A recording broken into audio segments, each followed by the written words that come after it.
มันน้อย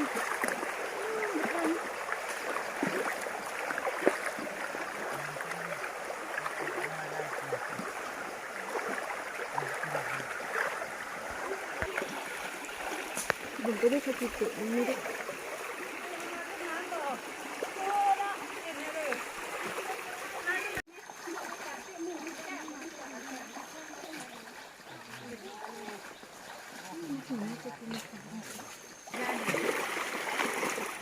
หนามุ่งมันเนาะบนทันใดเตะมุ่งนะมึงไม่หายางพี่ยางบุคคลวิ่งเราเอาสินมาเอาสินแต้มแก่โตไปพูดเชิญแต่หน้ามันก็พี่นก็ได้กระด้างมือ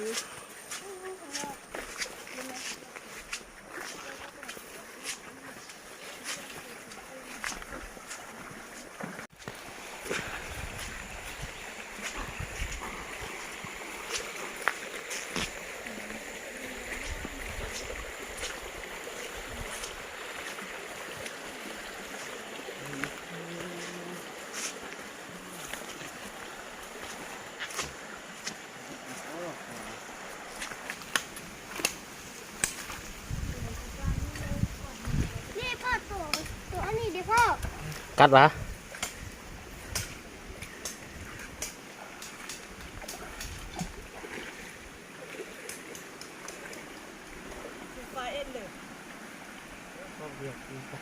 ปิ้งปลาพันเลยเพราะแหวกกองไฟผ่านปิ้งหมูทัดเด็กเอาหนังเลยเบิ้งปลาดูพวกเราก็เต็มคลองว่ะโอ้สุดยอดเลย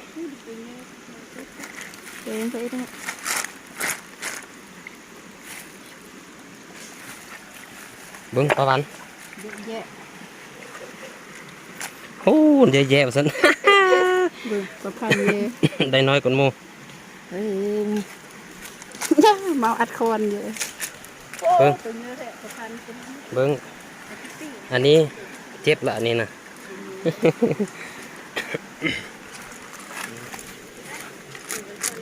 ไก่ถุงเลี้ยงไก่เลี้ยงใจให้เต็มหน่อยเรื่องเอาปลาพันตัวใหญ่มาเด้อ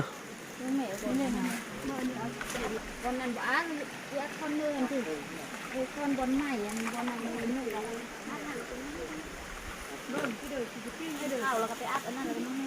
นี่อันที่ได้นี่หนังผมนี่นั่นแต่ว่าไปเองชอบกระป๋าที่ว่าปิ้งขอปั้นซึ่งเอาไปปวนกันไปดูไอเดียนะ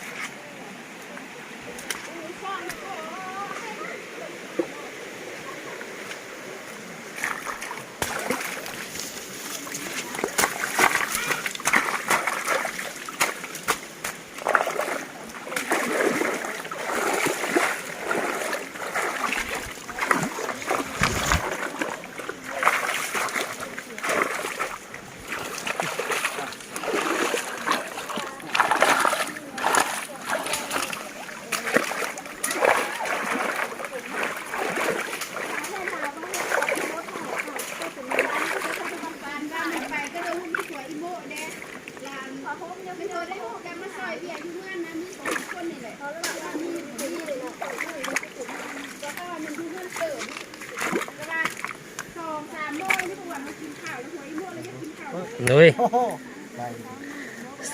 2 ตัวนี่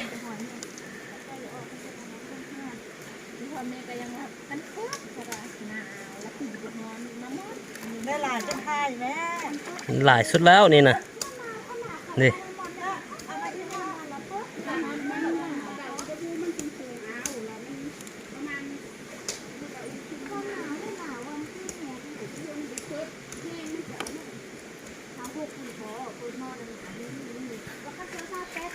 เอาแม่เดียวตัดมันหอนเหรอนั่นละยังติดตัวน้อยเอาไปเขาจะอัดนี้ก่อน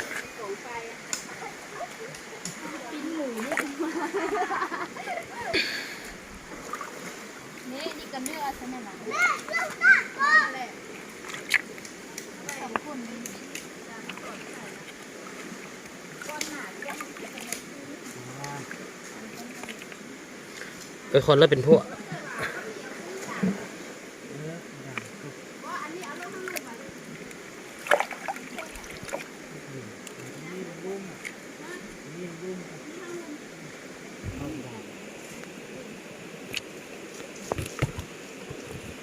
นี่ดีไม่เยอะอันนี้ได้ไหม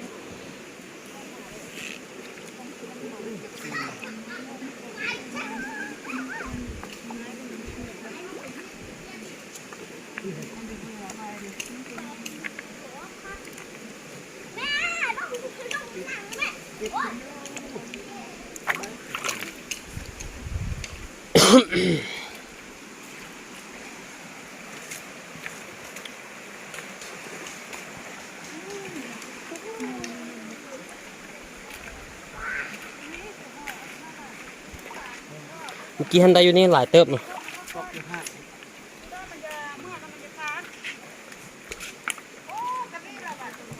หอยอยู่นี่บักละลายก็ตะกี้มาน่ะ ดำไอ้วังเขียวถึงใช่ไหม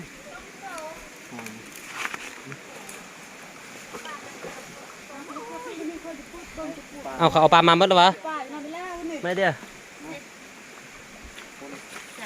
3 บาท เบิ้ง หนังดิ หนังยังบ่เอาออกมาโอ้ปลาพันเด้อ คือมาหุบก็เลยไปให้ใครได้ไหมดูดิเอ็นตัวตัว ฮะ ผมยังเอาลูกเงินมามันหงายท้องคือมันตายคือนั่นเป็นล้างแล้วแม่เขาเดียวล้างก่อนนี่นี่เกลือเป็นหัวน่ะบุใส่ปะ กำลังสิปิ้งปลา ต้องปูต้องหอยมันเต็มเลยนะ ปูหอยปูกับตัวบักใหญ่ ส้มจิ้มมันเราเป็นปูเราเป็นเหลืองนี่มาตัวเยอะๆเมื่อกี้นี่มันจะได้แน่จับจนเราเป็นอุปโภคอยู่บนจอด เด้อเคิม อันเด้อนี่มันงาเป็นอุปโภคไปซิแล้วมันจับ อันนี้มันคล้องปลาวันนี้น่ะ แล้วก็ปะเสียดายตัวนี้ปูต้องไปเอ็ดคอมสอง โอ้ปลาปูหันบ่ได้เลย ประดามก็ยาวเจ็บอันนี้มาสิ อ้าตัวเดินขึ้นมาละ อันเด้อ ตัวเดินเยื่อๆดำ ฟ้าคายเอาแม่อันมันน้อยๆให้มันได้ไปไล่แล้วกันใช่เอาแม่กดถุงมือมันยังไม่ทัน ๆโคตรหงมือออก เขาก็เลยเดี๋ยวเ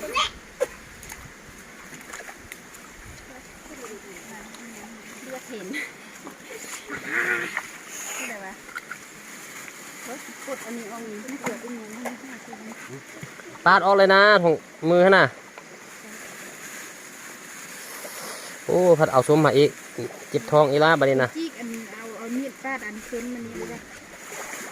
ดูกันฟาดเอาที่จับถือ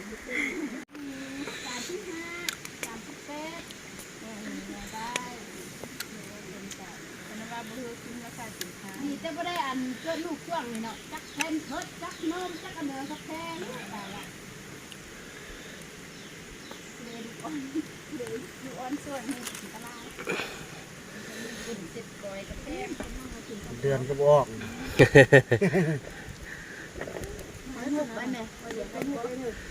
จะสานในห้องการเงินเดือนก็ได้บุกครองเดือนซีน ทายส้มนี่นะแม่